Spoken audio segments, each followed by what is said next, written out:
दरभंगा में 6 साल की बच्ची के साथ हुए दुष्कर्म और मौत के मामले में जन सुराज के नेता प्रशांत किशोर पीड़ित परिवार से मिलने पहुंचे और सरकार पर जमकर निशाना साधा। पीड़ित परिवार से मुलाकात के बाद प्रशांत किशोर ने कहा कि बिहार में लगातार ऐसी घटनाएं हो रही है, लेकिन सत्ता में बैठे लोग गंभीर नहीं हैं। उन्होंने कहा कि इतनी बड़ी घटना घट गई और न ही जिले के विधायक पहुँचे और न ही सांसद। विरोध प्रदर्शन के दौरान जिला प्रशासन द्वारा दर्ज की गई FIR पर भी उन्होंने सवाल उठाते हुए कहा कि न्याय की मांग करने वालों पर कार्रवाई करना गलत है। उन्होंने दोषियों पर सख्त कार्रवाई की मांग की है। फिलहाल मामले को लेकर सियासत तेज है और पीड़ित परिवार न्याय की आस लगाए बैठा है।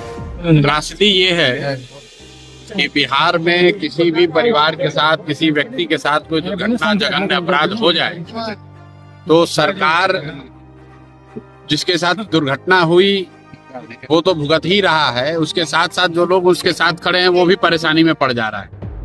ये जो घटना है जिसमें एक माइनर छोटी बच्ची के साथ रेप हुआ है, उसके बाद उसकी हत्या हो गई और उसके बाद जब समाज उग्र हुआ या समाज ने उसको प्रोटेस्ट किया, कुछ प्रदर्शन हुआ है, तो जैसा कि लोग बता रहे हैं कि उसमें 40 से ज्यादा लोगों को नामजद अभियुक्त बना दिया गया। तो समाज दोनों ओर से मारा जा रहा है। एक तो पुलिस की गलती है कि किसी के परिवार के साथ, किसी के बच्चे के साथ इतना बड़ा जघन्य अपराध हुआ और उसके खिलाफ अगर किसी ने आवाज उठाई, कोई आक्रोश प्रदर्शित किया तो उसके बदले में 40 लोगों पर केस भी लगा दिया गया। जो मुझे लोग बता रहे हैं अभी जो पीड़िता के साथ हुआ वो तो ठीक, जो भी हुआ तो चल रहा है, उस पर शायद कार्रवाई की है।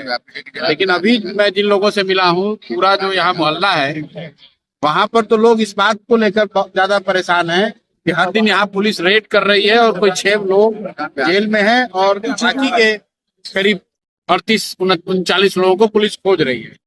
तो मेरा अपना मानना है कि जो कुछ भी हुआ है इसको प्रशासन को मानवीय नजरिया रखना चाहिए। अपराधी जो है उस पर तुरंत उसको अरेस्ट किया है, उस पर फास्ट ट्रैक कोर्ट में शायद मामला चल रहा है, जल्दी से जल्दी उसको सजा मिलनी चाहिए।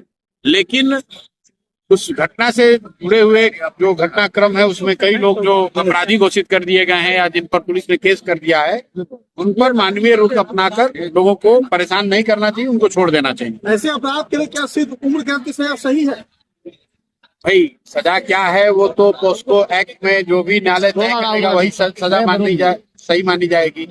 हम लोग नागरिक होने के नाते आप तो ये कह सकते हैं कि कड़ी से कड़ी सजा मिले जो न्याय संगत हो। लेकिन यहाँ पर जो मामला है वो 2 मामला है। एक जो रेप और हत्या का मामला है उसमें जो अभियुक्त है वो अरेस्ट कर लिया गया है। लेकिन जो दूसरा मामला है जिसको लेकर यहाँ ज्यादा हंगामा है वो ये कि जब ये घटना हुई तो उसके प्रोटेस्ट में जो लोगों ने एक जगह कहीं लोग जमा हुए या पुलिस से उनकी कोई बकझक हुई या मुठभेड़ हुई, मुठभेड़ तो नहीं कहेंगे, झड़प हुई, उसके आधार पर 40 से ज्यादा लोगों को नामजद अभियुक्त बना दिया गया है। तो मैं जो आपको बता रहा हूँ बिहार में स्थिति ये है कि आपके घर में डकैती हो गया, आपके यहाँ मर्डर हो गया और अगर मोहल्ले वाले उसके खिलाफ प्रोटेस्ट कर रहे हैं तो डकैती से करने वाले से ज्यादा पुलिस की चिंता ये है कि जो प्रोटेस्ट कर रहा है उसको पकड़ो। वो मेरी समझ से गलत है। तो हम लोग यहाँ पुलिस के वरीय जो पदाधिकारी हैं उनसे भी ये आग्रह करेंगे, बात करेंगे अपने स्तर पर भी कि जिन लोगों पर वो आपने उपद्रव के नाम पर जिन पर केस किया है उन पर सहानुभूति पूर्ण रवैया अपनाकर उन पर कार्रवाई नहीं की जाए।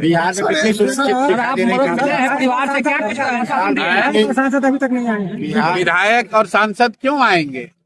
जब आप उनको मुफ्त में वोट दीजिएगा तो विधायक और सांसद क्यों आएगा? विधायक और सांसद को मालूम है कि अगली बार जब चुनाव होगा आज से 2 वर्ष के बाद, साल भर के बाद, 2 साल के बाद चुनाव होगा तो फिर आपको हिंदू मुसलमान बनाया जाएगा, अगड़ा पिछड़ा किया जाएगा, तब लोग अपना कष्ट भूल जाएंगे। आपके बच्चों के साथ क्या हुआ, आपके साथ क्या हुआ भूल जाइएगा और चुनाव के दिन परिवार से मिले क्या आश्वासन? फिर मोदी जी का नाम सुनकर, नीतीश जी का चेहरा देखकर, लालू जी का सुनकर आप वोट दे दीजिएगा। आज कोई नहीं आ रहा है देखने। यही बात तो जनसुराज 3 वर्ष से बता रहा है कि भाई अगर आप अपना और अपने बच्चों की चिंता नहीं करोगे तो ना उसके लिए पढ़ाई होगी, ना उसके लिए रोजगार होगा, ना उसके लिए सुरक्षा होगी। कितनी सुरक्षित है बेटियां मेरा ये सवाल बिहार में जो भाई जो पिछले 2 महीनों से हम लोग देख रहे हैं, अभी तो नई सरकार चुन कर आई है, अभी बोलने पर तो लोग यही कहेंगे कि अभी कार्रवाई हो रही है, लेकिन पिछले 2 महीने से आप देख रहे हैं चाहे जहानाबाद के नीट की छात्रा का मामला हो, मधेपुरा में, खगड़िया में, पूर्णिया में, हर जगह रेप और मर्डर की जो घटनाएं हैं वो बहुत बड़ी संख्या में अभी लोग बता रहे हैं, और ये उसी कड़ी में एक घटना है। लेकिन मैं जो बात आपके जरिए बताना चाह रहा हूँ बिहार के समाज को, कि आपके साथ कोई दुर्घटना हो जाए, कोई आपके साथ, आपके परिवार के साथ, आपके जानने वाले के साथ जघन्य अपराध कर दे, तो अपराधी जब पकड़ा जाएगा, लेकिन अगर आपने आवाज उठाई तो सबसे पहले आपको पकड़ा जाएगा। जो मुझे यहाँ समझ में आ रहा है कि भाई 6 साल 7 साल के बच्ची के साथ जघन्य अपराध हुआ है, रेप हुआ, मर्डर हुआ, स्वाभाविक तौर पर लोग वहां उग्र होंगे ही होंगे। और लोगों ने जो प्रदर्शन किया, पुलिस से उनका जो झड़प हुआ, उसके आधार पर पुलिस पर कोई दोष नहीं है, पुलिस ने 6 लोगों को पकड़ के अंदर कर दिया। तो भाई जो जघन्य अपराध हुआ तो कितने पुलिस वाले सस्पेंड हुए ये भी तो बताओ। अगर वो घटना हुई ही नहीं रहती तो क्यों पुलिस के साथ किसी का झड़प होता है? तो मूल जो जड़ है, वो जो जघन्य अपराध हुआ है, उस जड़ के लिए जो दोषी है उनको कोई पूछने वाला नहीं है, पुलिस प्रशासन की कोई जवाबदेही नहीं है। लेकिन उनकी लापरवाही से या उनकी कमी से, उनकी गलती से जो दुर्घटना हुई, उसके खिलाफ में जो लोग रोड पर उतरे तो उन पर आपने केस कर दिया। तो इसी के लिए लोग कह रहे हैं कि एकदम कंप्लीट यहाँ पर जो है अधिकारियों का जंगल राज है।